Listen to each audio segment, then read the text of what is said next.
Hello दोस्तों, आप सभी का स्वागत है हमारे यूट्यूब चैनल GCCP पर। आइए हम लोग आज बात करेंगे एक नया टॉपिक पर। जीव विज्ञान यानी बायोलॉजी के अंतर्गत एक टॉपिक है जो कि पहला टॉपिक ही है क्या जैव प्रक्रम। आज हम लोग बात करेंगे जैव प्रक्रम के बारे में। लाइफ प्रोसेस जैव प्रक्रम के बारे में हम लोग देखेंगे आज। जैव प्रक्रम के संपूर्ण ऑब्जेक्टिव एग्ज़ाम के व्यू से, चाहे वो आपका बोर्ड का एग्ज़ाम हो, बिहार बोर्ड का 10th का एग्ज़ाम हो या 12th का एग्ज़ाम हो या DLED इंट्रेंस, BEd इंट्रेंस या कई कम्पिटिटिव एग्ज़ाम में जैव प्रक्रम से यानी बायोलॉजी के अंतर्गत जो भी प्रश्न बनते हैं जैव प्रक्रम से,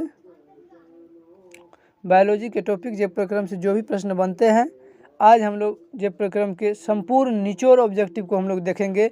100+ ऑब्जेक्टिव से 100 से ज़्यादा ऑब्जेक्टिव आज की वीडियो में ही देखेंगे केवल जैव प्रक्रम पर।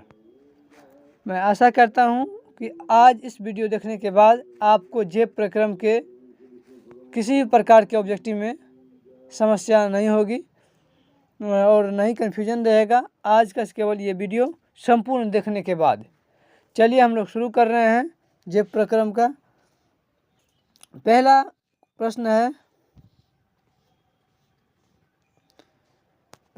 है स्लाइड को सर्वप्रथम कंपाउंड माइक्रोस्कोप से देखा जाता है।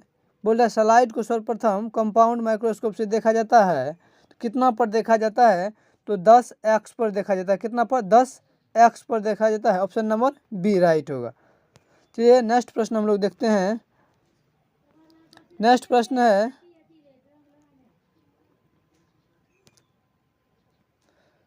हृदय से रक्त को संपूर्ण शरीर में पंप किया जाता है। किनके द्वारा किया जाता है? फेफड़ा के द्वारा, नीले के द्वारा, अलिंदों के द्वारा, इनमें से सभी। इनका राइट आंसर क्या होगा? नीले के द्वारा। किनके द्वारा? तो नीले के द्वारा। Option number B. अगला प्रश्न है ECG का पूरा नाम लिखिए। ECG का पूरा फुल फॉर्म पूछ रहा है तो क्या होगा इनका? Electrocardiogram. Electrocardiogram. Option number B. Next प्रश्न है मैग्नीशियम पाया जाता है। ऑप्शन 4 का मैग्नीशियम पाया जाता है तो किसमें मैग्नीशियम पाया जाता है? क्वेश्चन नंबर 4 मैग्नीशियम पाया जाता है तो क्लोरोफिल में। क्लोरोफिल में क्या पाया जाता है? तो मैग्नीशियम पाया जाता है। चलिए अगला प्रश्न हम लोग देख रहे हैं। बोला निम्नलिखित में से किसे कोशिका का ऊर्जा मुद्रा के रूप में जाना जाता है? बोला निम्नलिखित में से किसे ऊर्जा मुद्रा के रूप में से जाना जाता है? तो कौन सा होगा? Option number B ATP। ATP से क्या मुक्त होता है? क्या निकलता है? तो ऊर्जा निकलता है। अगला प्रश्न है पादप में जाइलम उत्तरदायी है। क्वेश्चन नंबर 6 पादप में जाइलम उत्तरदायी है तो क्या होगा इनका? ऑप्शन नंबर ए जल के वहन के लिए। कहने का मतलब वह कि वृक्ष में जो है, पेड़ पौधे में जाइलम का काम होता है। जाइलम एक प्रकार के उत्तक है। जाइलम जो है ये क्या करता है?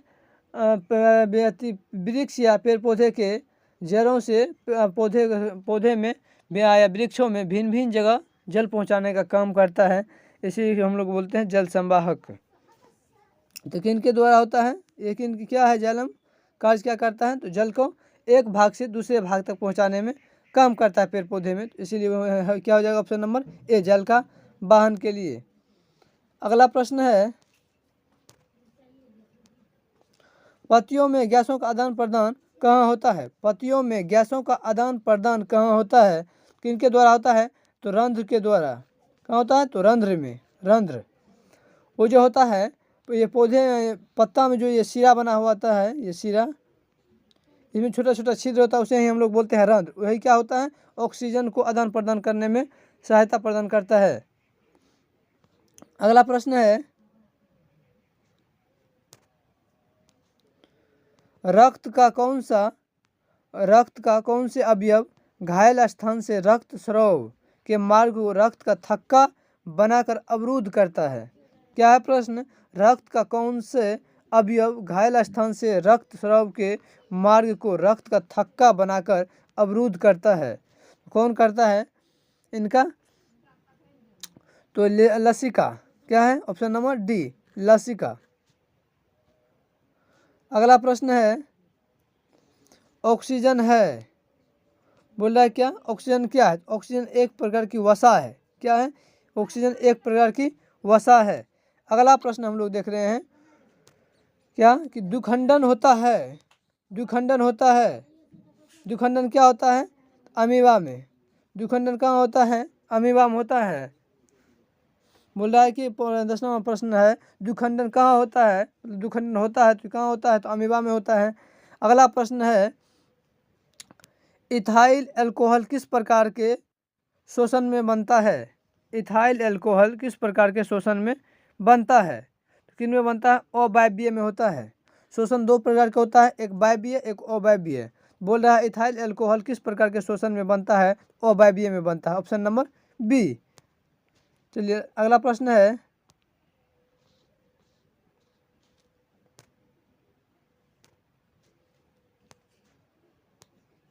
अगला प्रश्न है, पौधों में शोषण क्रिया के अंतर्गत एडीपी के टूटने से कितनी ऊर्जा मुक्त होती है?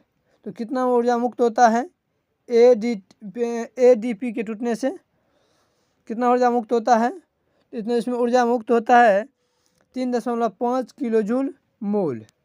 कितना होता है? 3.5 किलो जूल प्रति मोल। ये एडीपी को टूटने में उत्पन्न होता है ऊर्जा। अगला प्रश्न है, प्रकाश संश्लेषण क्रिया में ऑक्सीजन बाहर निकलता है। किससे निकलता है ऑक्सीजन बाहर? जल से, ग्लूकोज से, CO2 से, डिक्टियोजोम से। किससे निकलता है? तो CO2 से निकलता है। किससे निकलता है? तो CO2 से। Option number B. अगला प्रश्न है,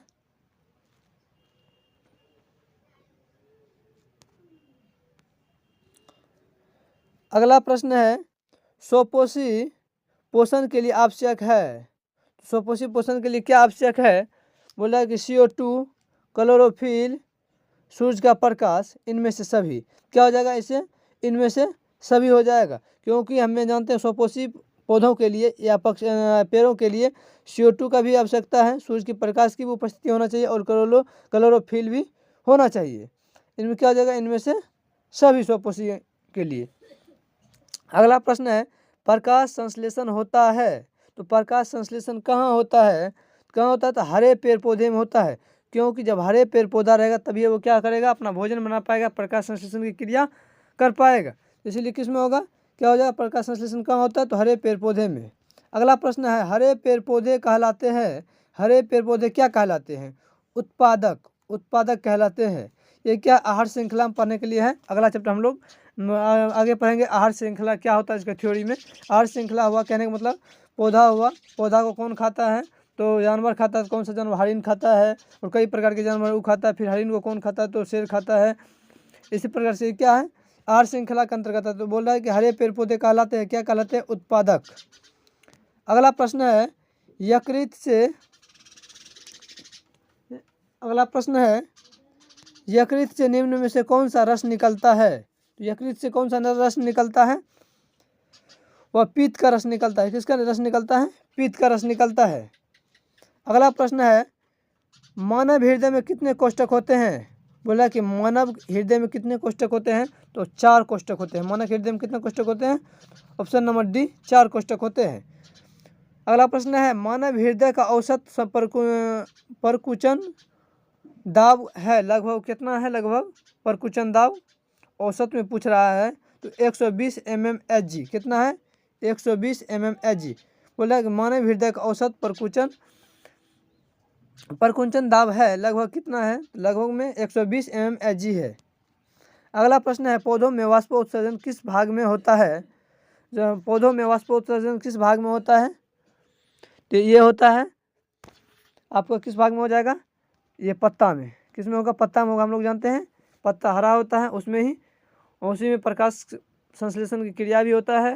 पत्ता हरी होती है, इसीलिए इसमें प्रकाश संश्लेषण की क्रिया होता है, और प्रकाश संश्लेषण की क्रिया के उपरांत ही ऑक्सीजन मुक्त होता है, ऑक्सीजन का निर्माण होता है। अगला प्रश्न है मनुष्य का हृदय प्रति मिनट कितनी बार धड़कता है। बोल रहा है मनुष्य का हृदय जो है 1 मिनट में कितना बार धड़कता है, तो कितना बार धड़कता है, तो 72 बार। Option number B.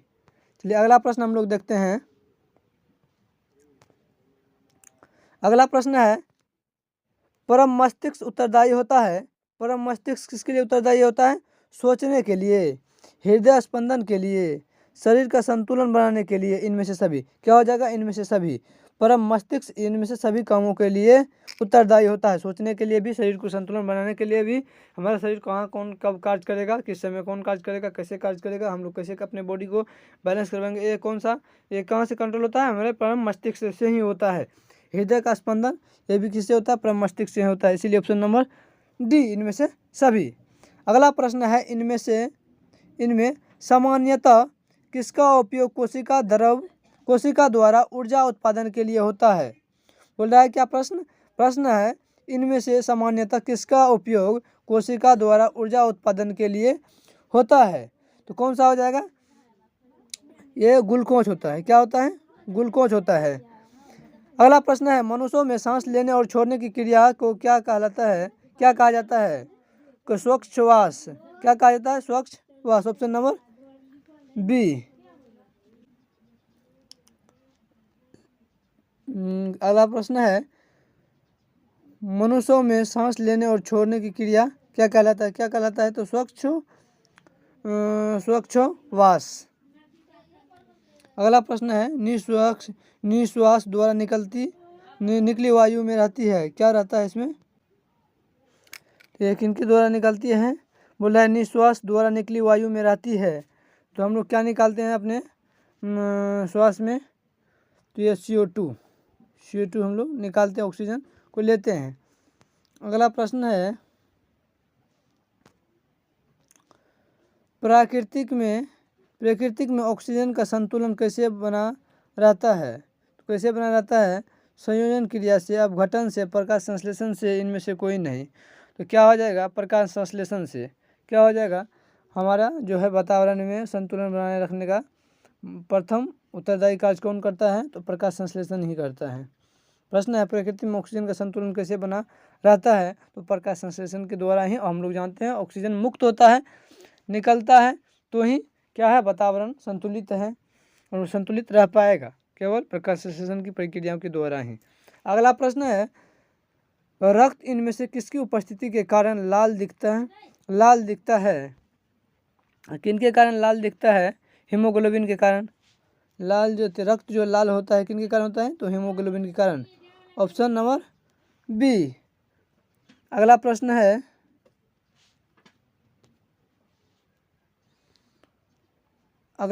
है इनमें कौन प्रकाश संश्लेषी अंग है? बोल रहा है इनमें से कौन प्रकाश संश्लेषी अंगक है, यानी यंग है? तो कौन है? हरित लवक, पत्ती, एस्टोमेटा, जड़। तो कौन होगा? तो हरित लवक होगा। हरित लवक, ऑप्शन नंबर ए। हरित लवक होगा तभी क्या होगा? कोई पेड़ पौधा अपना प्रकाश संश्लेषण कर पाएगी। अगला प्रश्न है वायुमंडल में CO2 गैस की उपस्थिति है। वायुमंडल में कितना CO2 गैस है? तो ऑप्शन नंबर सी 0.03% अभी ऑक्सीजन में क्या है? वातावरण में कार्बन डाइऑक्साइड की मात्रा है। बोल रहा है गहनी भाग है। तो कौन सा गहनी भाग है? क्या है गहनी भाग? तो छोटी आंत। क्या है? Option number C. क्या है? तो छोटी आंत क्या है? तो गहनी भाग है। हम लोग जानते हैं भोजन हम लोग शुरू कहाँ से लेते हैं? शुरू मुख से लेते हैं और लास्ट कहाँ जाता है हमारा भोजन? छोटी आंत में। छोटी आंत में हमारा लास्ट भोजन का पाचन होता है। अगला प्रश्न है हरे पौधे में पोषण की विधि कहलाती है। हरे पौधे में पोषण की विधि क्या कहलाती है? हम लोग देखेंगे क्या कहलाती है? स्वपोषण कहलाती है। स्वपोषण। हरे पौधे क्या करता है? अपना भोजन स्वयं बनाता है, इसीलिए हम लोग क्या बोलते हैं? इनको स्वपोषण बोलते हैं। ऑप्शन नंबर सी 31 का। अगला प्रश्न है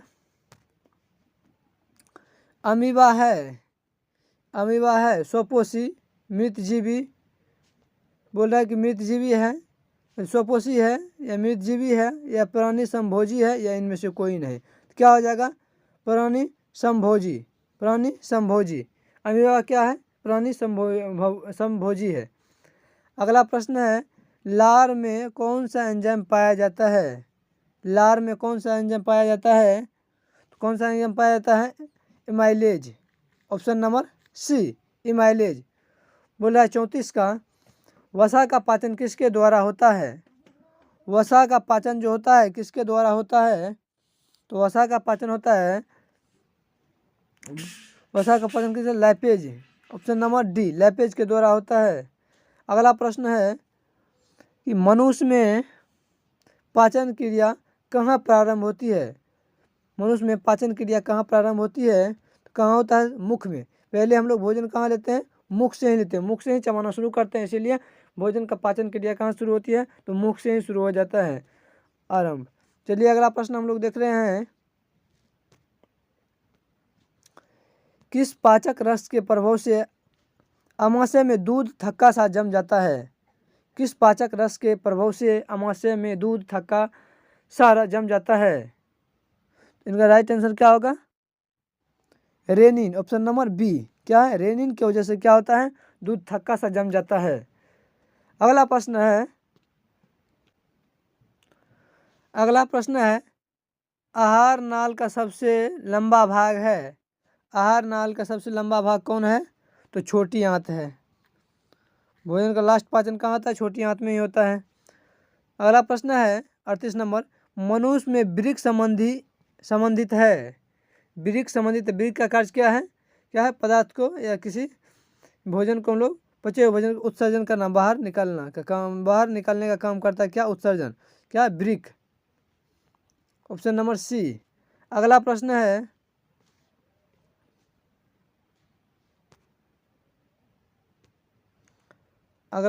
है, निम्न में से कौन उत्सर्जी अंग है? वृक्क। कौन है? तो वृक्क। अगला प्रश्न है 40 नंबर, किस ग्रंथि के कारण त्वचा एक उत्सर्जी अंग है? किस ग्रंथि के कारण त्वचा एक उत्सर्जी अंग है? तो स्वेद। स्वेद ग्रंथि के कारण क्या है? त्वचा एक उत्सर्जी अंग है। अगला प्रश्न 41 नंबर है, मनुष्य में कार्बन डाइऑक्साइड का उत्सर्जन किससे होता है? मनुष्य में कार्बन डाइऑक्साइड का उत्सर्जन किससे होता है? वृक्क से, त्वचा से, फेफड़ा से, यकृत से। इनका राइट आंसर क्या है? फेफड़ा से। अगला प्रश्न हम लोग देखेंगे,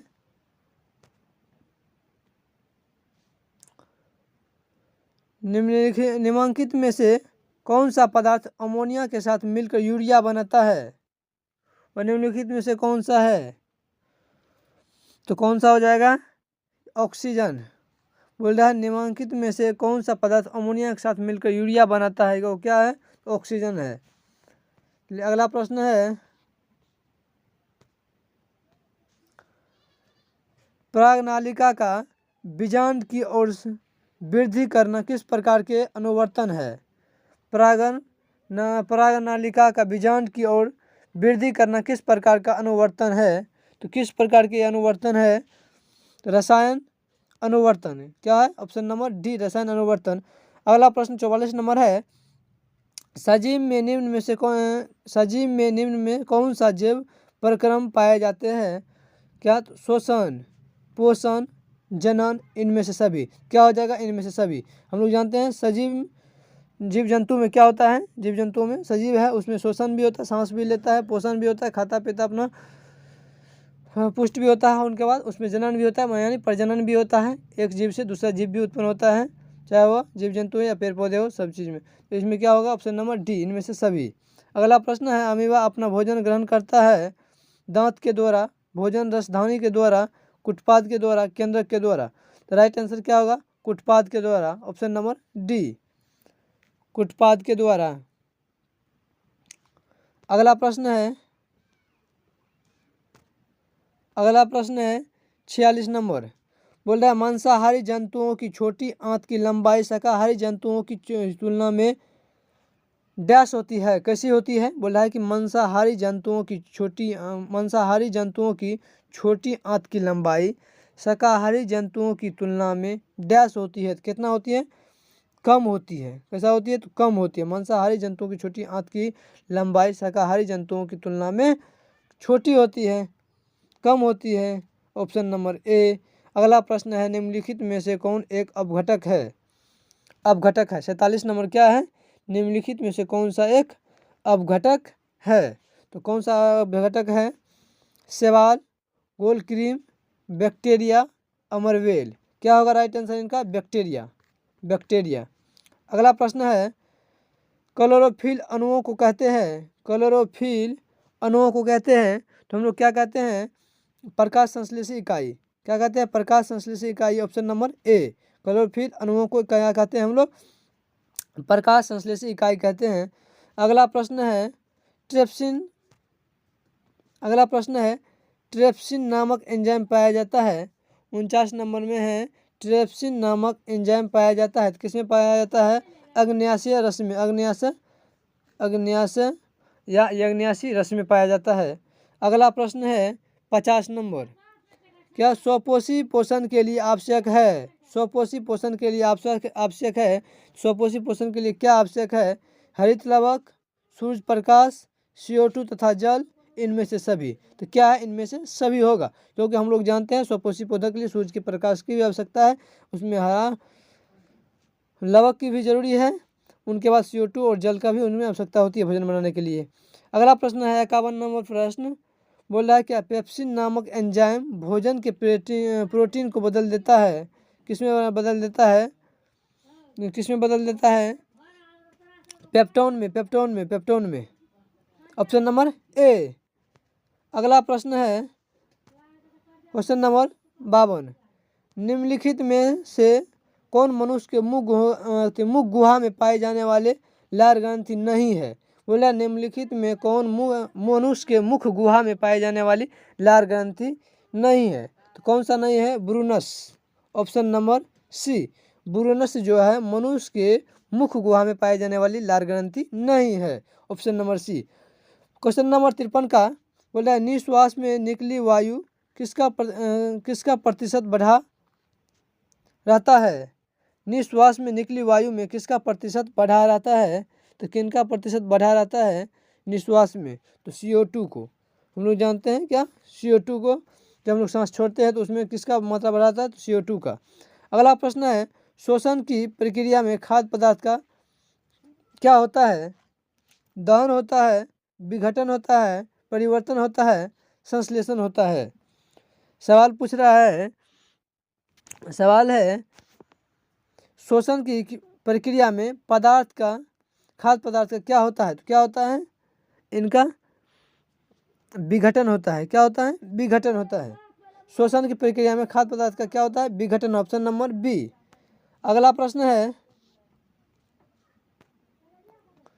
अगला प्रश्न है, दहन की प्रक्रिया में खाद्य पदार्थ का क्या होता है? तो विघटन होता है।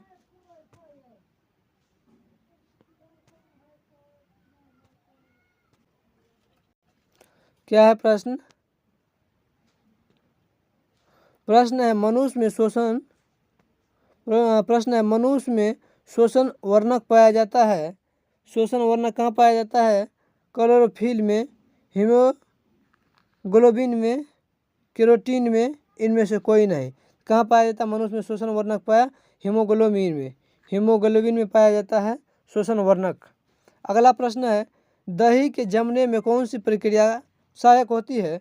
अपघटन, प्रकाश संश्लेषण, किण्वन, उत्सर्जन। तो क्या होगा इनका राइट आंसर? किण्वन। किण्वन क्या होता है? दही को जमने में, दूध से दही बनने में किण्वन प्रक्रिया होती है, इसीलिए क्या होगा? दही जमने में कौन सी प्रक्रिया सहायक होती है? तो ऑप्शन नंबर सी, किण्वन। 56 का। चलिए 57 नंबर हम लोग प्रश्न देख रहे हैं। 57 नंबर प्रश्न है, कीटों में प्रमुख श्वसन अंग है? गिल्स, फेफड़ा, ट्रेकिया, गिलकोस्ट। क्या है? ट्रेकिया। क्या है? कीट किसके द्वारा अपना श्वसन अंग क्या है? अपना श्वास जो लेता है किसके द्वारा लेता है? तो ट्रेकिया के द्वारा, ट्रेकिया के द्वारा।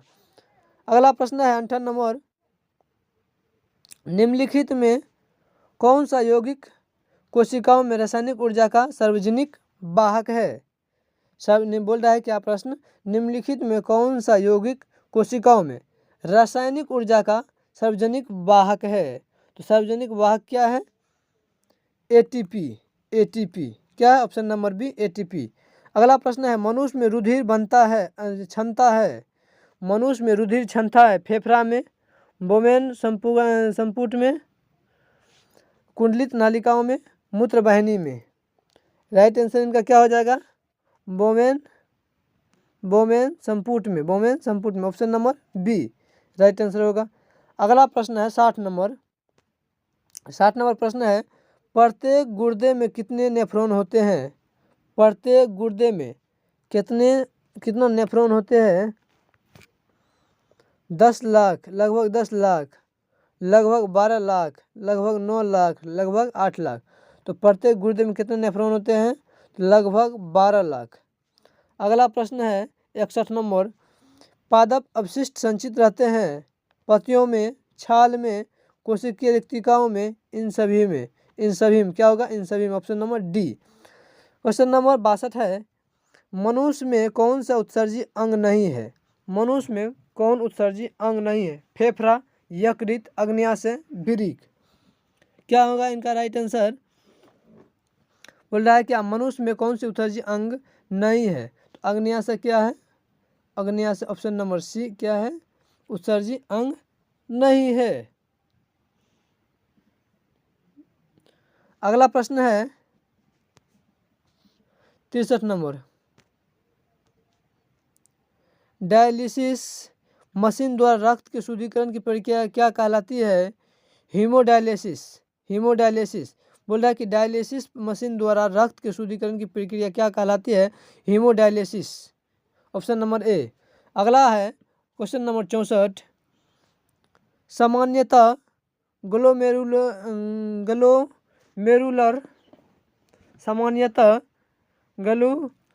ग्लोमेरुलर फिल्ट्रेट में निम्नलिखित में से कौन सी उपस्थिति नहीं होता है? प्रश्न 64 नंबर है, सामान्यतः ग्लोमेरुलर फिल्ट्रेट में निम्नलिखित में कौन उपस्थित नहीं होता है? बोला क्या इसमें कौन सा उपस्थित नहीं होता है? तो कौन उपस्थित नहीं होता है? ग्लूकोज, सोडियम क्लोराइड, एमिनो अम्ल, एल्युमिनियम। क्या है? एल्युमिनियम होता है, थोड़ा गलत लिखा गया है। क्या है? एल्युमिनियम उपस्थित नहीं होता है, ऑप्शन नंबर डी। अगला प्रश्न है 65 नंबर प्रश्न है, जीवों के शरीर से उपापचयी क्रियाओं के फलस्वरूप उत्पन्न अवशिष्ट पदार्थों का निश्वासन कहलाता है। तो क्या कहलाता है? बोला जीवों के शरीर से उपापचयी क्रिया के फलस्वरूप उत्पन्न अवशिष्ट पदार्थ का निश्वासन कहलाता है, यानी बाहर निकालना क्या कहलाता है? तो उत्सर्जन कहलाता है, ऑप्शन नंबर बी। अगला प्रश्न 66 नंबर है, निम्नलिखित में कौन प्रोटीन एवं एमिनो अम्ल के विखंडन से बनता है?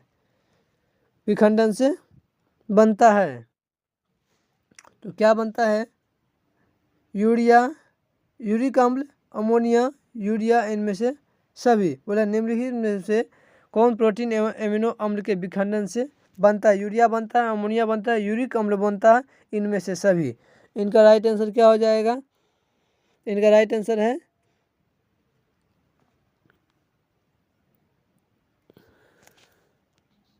डी, इनमें से सभी।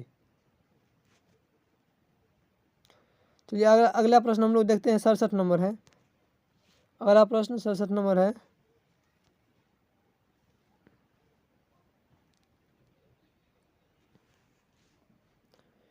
एटीपी में फॉस्फेट की संख्या होती है। एटीपी में फॉस्फेट की संख्या होती है, कितना होता है? 3, ऑप्शन नंबर सी। अगला प्रश्न है, वृक्क के संरचनात्मक एवं क्रियात्मक इकाई को क्या कहते हैं? हम लोग इकाई को क्या कहते हैं? Nephron, option number D. अगला प्रश्न है बोवेन संपुट एवं ग्लोमेरुलस को सम्मिलित रूप से क्या कहा जाता है। प्रश्न है बोवेन संपुट एवं ग्लोमेरुलस को सम्मिलित रूप से क्या कहते हैं हम लोग, तो इनको क्या कहा जाता है सम्मिलित रूप से, क्या कहा जाता है, मेलपिगियन कोष, मेलपिगियन। बोवेन संपुट एवं ग्लोमेरुलस के सम्मिलित रूप को क्या कहते हैं हम लोग, मेलपिगियंस कोष कहते हैं, मेलपिगियंस कोष कहते हैं। अगला प्रश्न है 70 नंबर। 70 नंबर प्रश्न है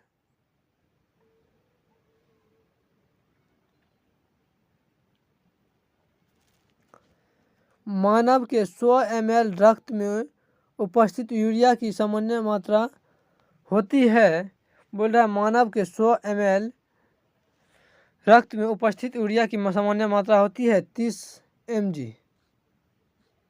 कितना, 30 mg, ऑप्शन नंबर बी। अगला प्रश्न है 71 नंबर। अगला प्रश्न है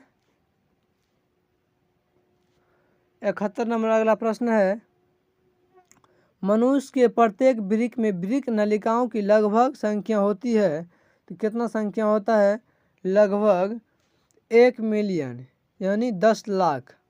कितना होता है, 10 लाख यानी 1 मिलियन। अगला है प्रश्न पौधे के उत्सर्जी पदार्थ है, पौधों के उत्सर्जी पदार्थ है क्या है, गोंद, टेनिन, रेजिन, इनमें से सभी। क्या हो जाएगा, इनमें से सभी, ऑप्शन नंबर डी।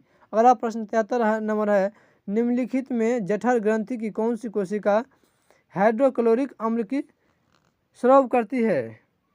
73 नंबर क्या है, निम्नलिखित में जठर ग्रंथि की कौन सी कोशिका हाइड्रोक्लोरिक अम्ल का स्राव करती है। क्या है 73 नंबर में, स्राव करती है भित्तीय कोशिका। कौन करता है, तो भित्तीय कोशिका, ऑप्शन नंबर ए। अगला प्रश्न है 74 नंबर छोटी आंत में भोजन के पाचन में निम्नलिखित किस रस की भूमिका होती है, पित्त रस की, अग्न्याशय रस की, आंत्र रस की, इनमें से सभी। क्या है इनका राइट आंसर, इनमें से सभी, ये तीनों के द्वारा होता है। अगला प्रश्न है 75 नंबर। 75 नंबर प्रश्न है वह विधि जिसमें जीव पोषक तत्वों को ग्रहण कर उनका उपयोग अपने वृद्धि एवं जनन के लिए करते हैं, यह क्या कहलाती है। बोल रहा है कि वह विधि जिसमें जीव पौधों पोषक तत्वों को ग्रहण कर उनका उपयोग अपने वृद्धि एवं जनन के लिए करते हैं, वह क्या कहलाती है, वह क्या कहलाता है, तो पोषण। क्या, ऑप्शन नंबर सी, पोषण। अमाशय में भोजन के गाढ़े लय की तरह के स्वरूप को कहते हैं। अमाशय में भोजन के गाढ़े लेय की तरह के स्वरूप को कहते हैं, क्या कहते हैं। 76 नंबर प्रश्न है क्या, अमाशय में भोजन के गाढ़े लेय की तरह के स्वरूप को कहते हैं, क्या कहते हैं, कायम कहते हैं, कायम, ऑप्शन नंबर ए। अगला प्रश्न है निम्नलिखित इनमें किसके द्वारा अमीबा में अंतर्ग्रहण होता है। अमीबा में अंतर्ग्रहण होता है तो किनके द्वारा होता है अमीबा में अंतर्ग्रहण, तो कुटपाद के द्वारा होता है, कुटपाद के द्वारा, ऑप्शन नंबर ए। अगला प्रश्न है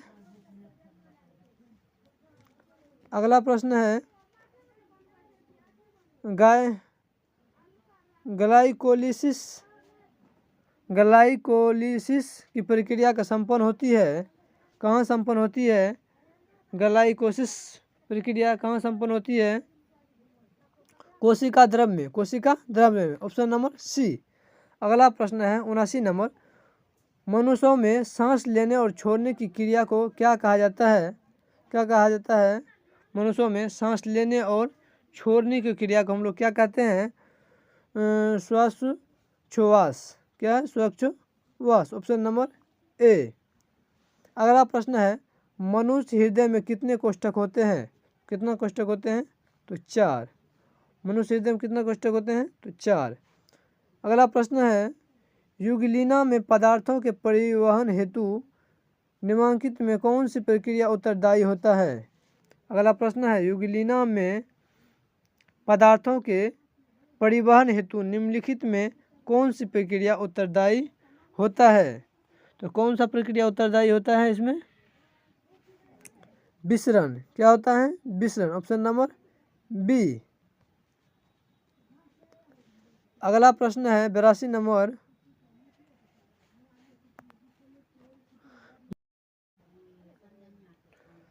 अगला प्रश्न है 82 नंबर। बोल रहा है कि एक कोशिकीय प्रश्न है, एक कोशिकीय शैवालों में जल का परिवहन होता है, किनके द्वारा होता है? जाइलम वाहिकाओं के द्वारा। ऑप्शन नंबर डी, जाइलम वाहिकाओं के द्वारा। Option number D. अगला प्रश्न है रक्त का लाल रंग निम्नलिखित में किस प्रोटीन की उपस्थिति के कारण होता है? तो किनके कारण होता है? हीमोग्लोबिन के कारण। Option number B. अगला प्रश्न है निम्नलिखित में कौन पौधे में जल का संवाहक उत्तक है? जल क्या है? तो जाइलम। ऑप्शन नंबर ए, जाइलम। अगला प्रश्न है रक्त में उपस्थिति कौन सी कणिकाएं श्वसन गैसों के परिवहन में भाग लेती है? तो कौन सी भाग लेती है? बोल रहा है क्या? रक्त में उपस्थित कौन सी कणिकाएं श्वसन गैसों के परिवहन में भाग लेती है? कौन सा भाग लेती है? लाल रक्त कणिकाएं। लाल रक्त कणिका। ऑप्शन नंबर ए। अगला प्रश्न है शरीर में रक्त पटी कणिकाओं का मुख्य कार्य क्या है? शरीर में रक्त पटी कणिकाओं का मुख्य कार्य क्या है? तो क्या है इनका? रक्त के जमने में सहायता करना। रक्त के जमने में सहायता करना। Option number C. अगला प्रश्न है फाइब्रिनोजिन रहित प्लाज्मा को क्या कहते हैं? फाइब्रिनोजिन रहित प्लाज्मा को क्या कहते हैं? तो क्या कहते हैं इनको? इनका राइट आंसर क्या हो जाएगा? सोरम। क्या है? फाइब्रिनोजिन रहित प्लाज्मा को क्या कहते हैं? तो सीरम कहते हैं। ऑप्शन नंबर ए। क्या है? 87 का ऑप्शन नंबर ए, सीरम। अगला प्रश्न है रक्त में हल्के पीले रंग के चिपचिपे द्रव को कहते हैं? क्या कहते हैं?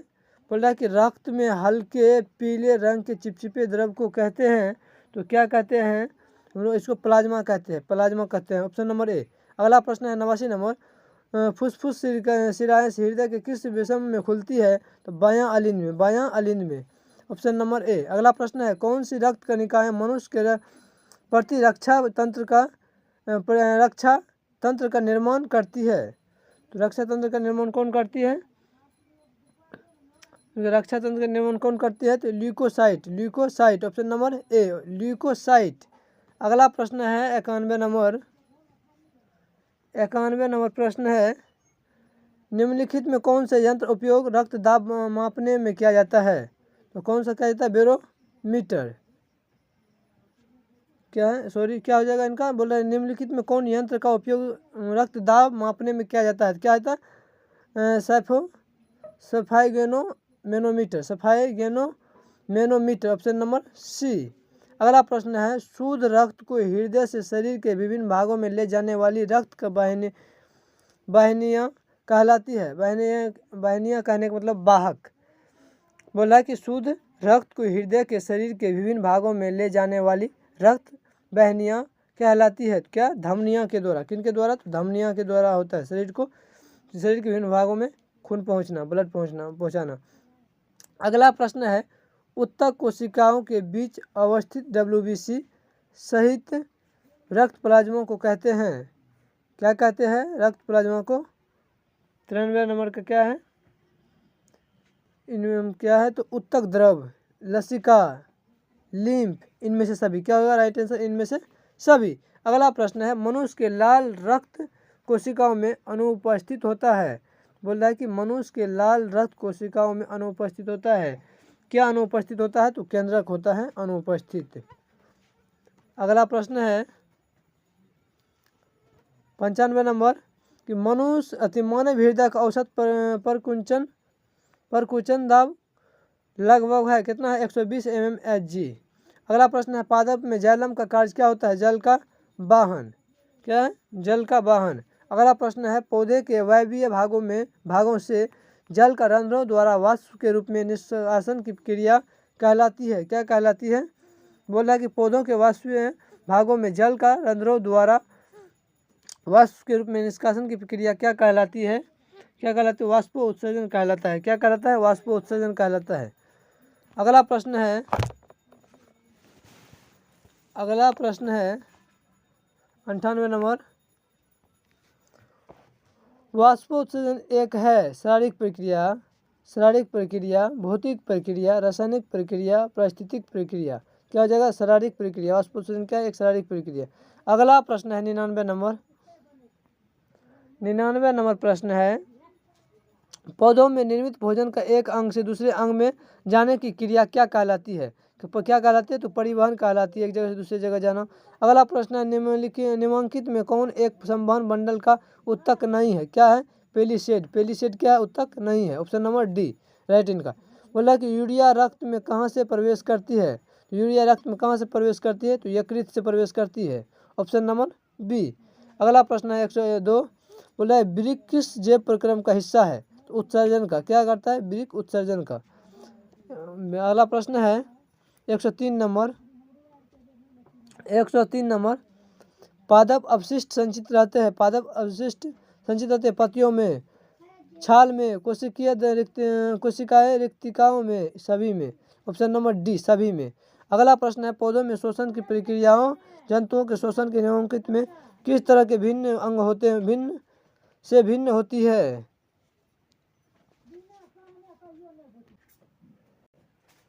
अगला प्रश्न है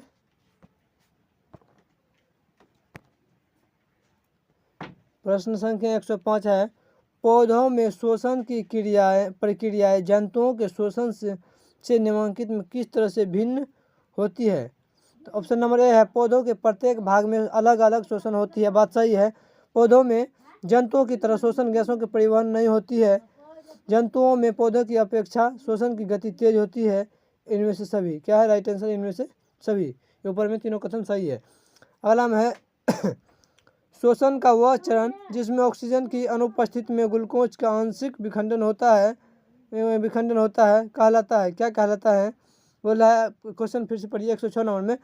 शोषण का वह चरण जिसमें ऑक्सीजन की अनुपस्थिति में ग्लूकोज का आंशिक विखंडन होता है वह कहलाता है। क्या कहलाता है? अवायवीय शोषण। Option number B right answer. 107 प्रश्न है 107वां नंबर प्रश्न है कोशिकीय ईंधन कहा जाता है। कोशिकीय ईंधन किसको कहा जाता है? तो ग्लूकोज को कहा जाता है। ग्लूकोज। Option number C. अगला प्रश्न है अवायवीय शोषण की पूरी प्रक्रिया कहाँ पूरी होती है? 107 नंबर का प्रश्न है कि अवायवीय शोषण की प्रक्रिया कहाँ पूरी होती है? कोशिका झिल्ली में। Right answer C. अगला प्रश्न है 108 नंबर क्या था? तो 109 नंबर है मनुष्य में पाचन क्रिया आरंभ होता है तो कहाँ होता है? तो मुख गुहा से। ऑप्शन नंबर ए। अगला प्रश्न है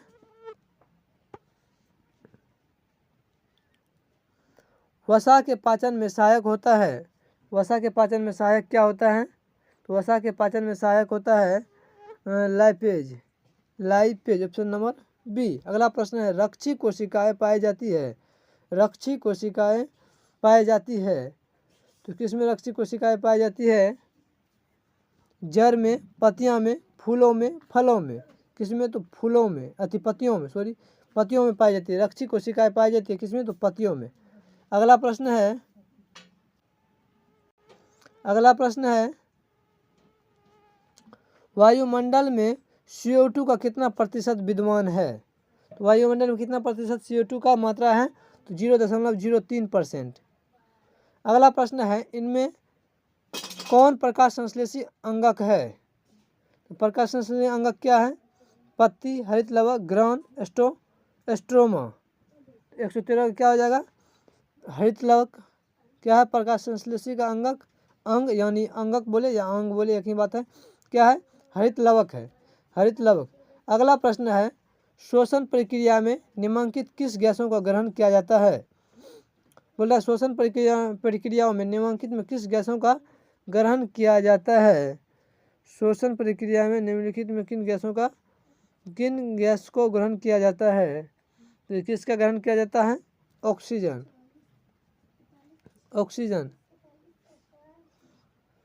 114 प्रश्न था जे प्रक्रम का। 114 हम लोग आज मल्टीपल चॉइस वाला ऑप्शन ऑब्जेक्टिव देखे।